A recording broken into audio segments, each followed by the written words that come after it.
Hi, I'm your host Vasco Duarte. Welcome to the Scrum Master Toolbox podcast, where we share tips and tricks from Scrum Masters around the world. Every day, we bring you inspiring answers to important questions that all Scrum Masters face day after day.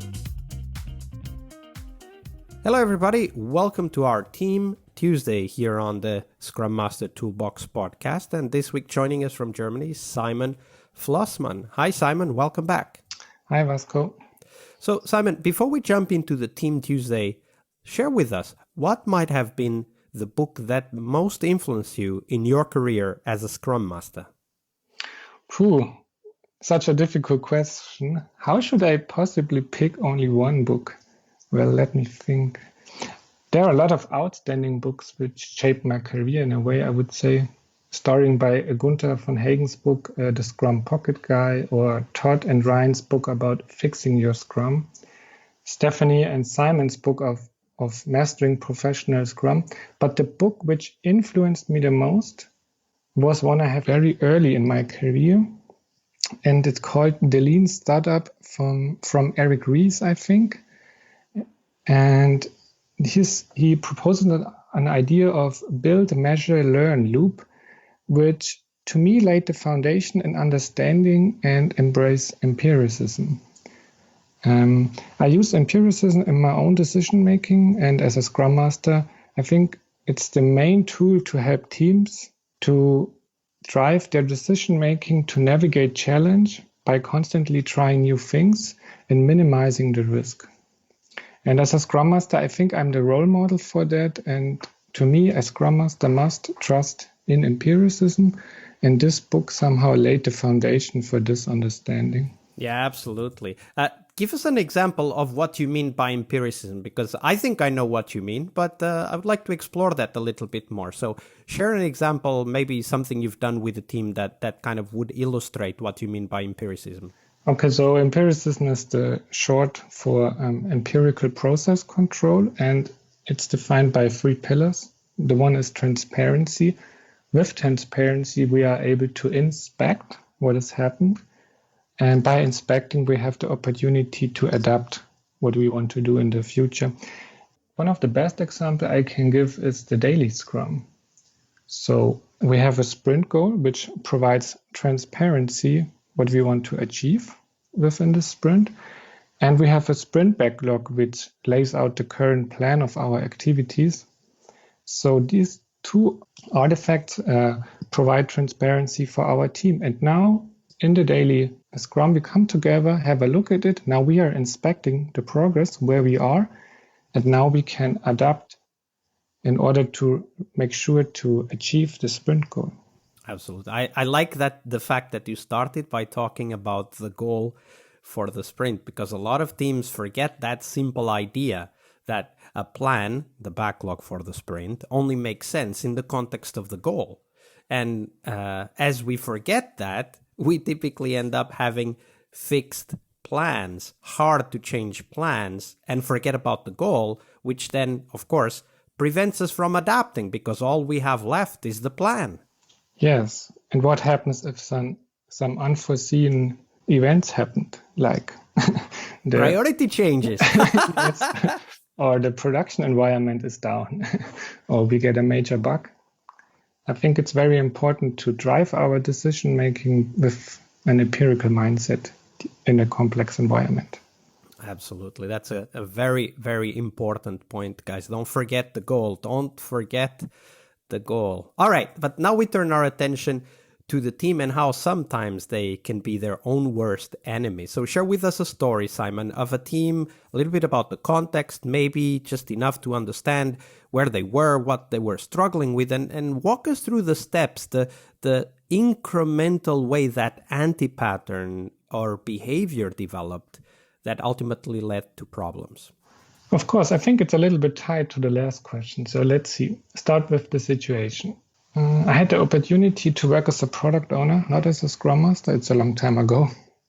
And the idea of the company was to build a content management and creation system to help people throughout different departments like marketing, engineering, customer support to collaborate on creating and maintaining content for home appliances like washing machines, dryers, and coffee machines. By the end of the first funding period, I think it was like 10 months or so, we did not met the expectation of the organization. The application, to be honest, was barely usable and did not outperform the current solution to achieve these tasks. And even the early adopter were unwilling to use the application. So what did I witness?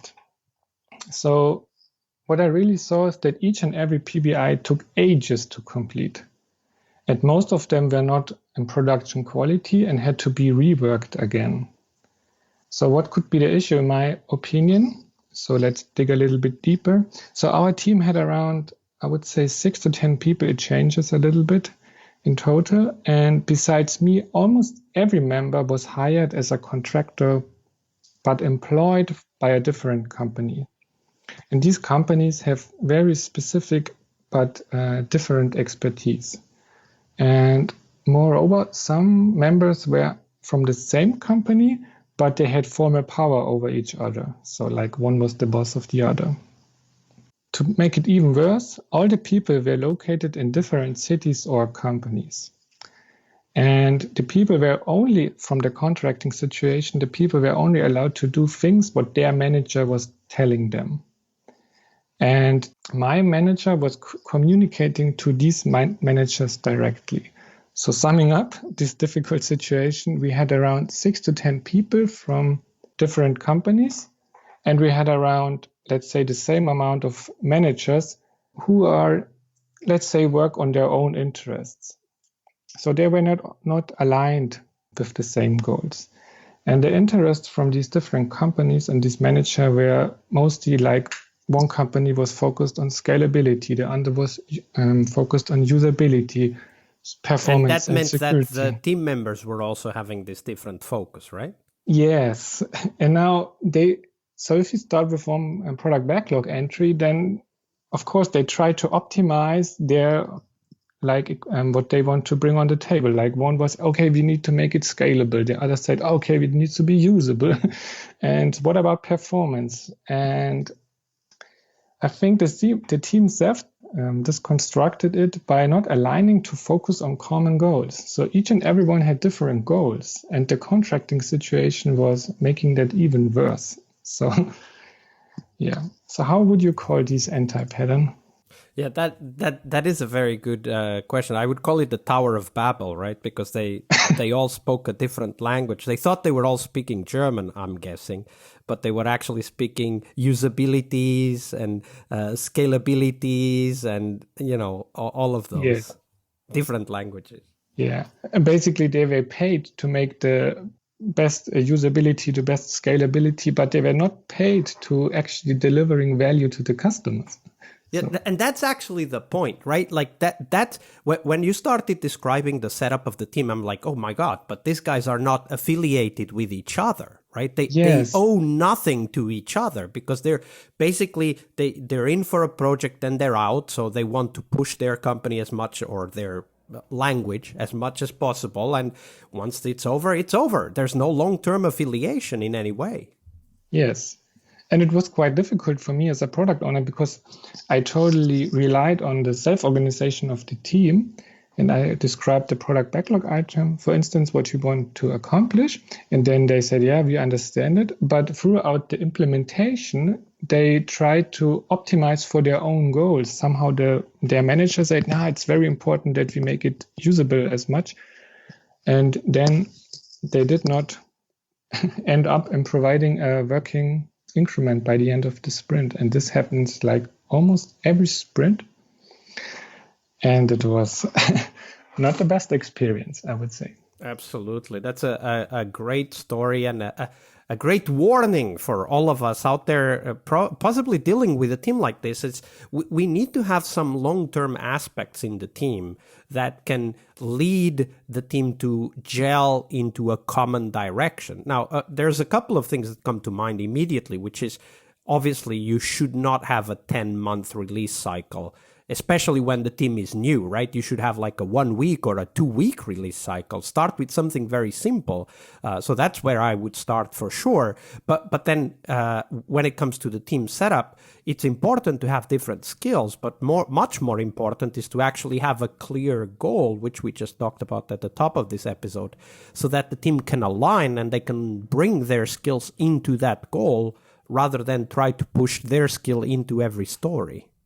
Yes, it's as you said.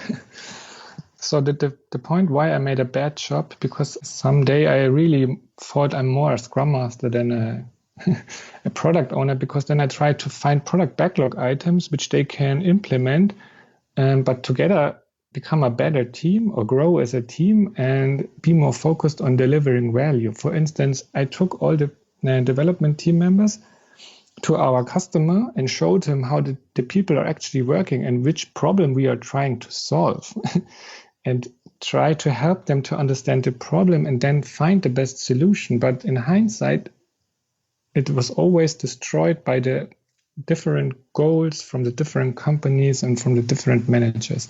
So by the end, we had not that much. And as you said, a 6 to 12 month release cycle, you have a lot of risk what you pile up in terms. Yeah, absolutely. I mean, even a 4 week release cycle is a lot of risk. Yes. Thank you very much for telling that story. It's a great story. Thank you, Simon. Thanks for having me. Tuesday is Team Day here on the Scrum Master Toolbox podcast.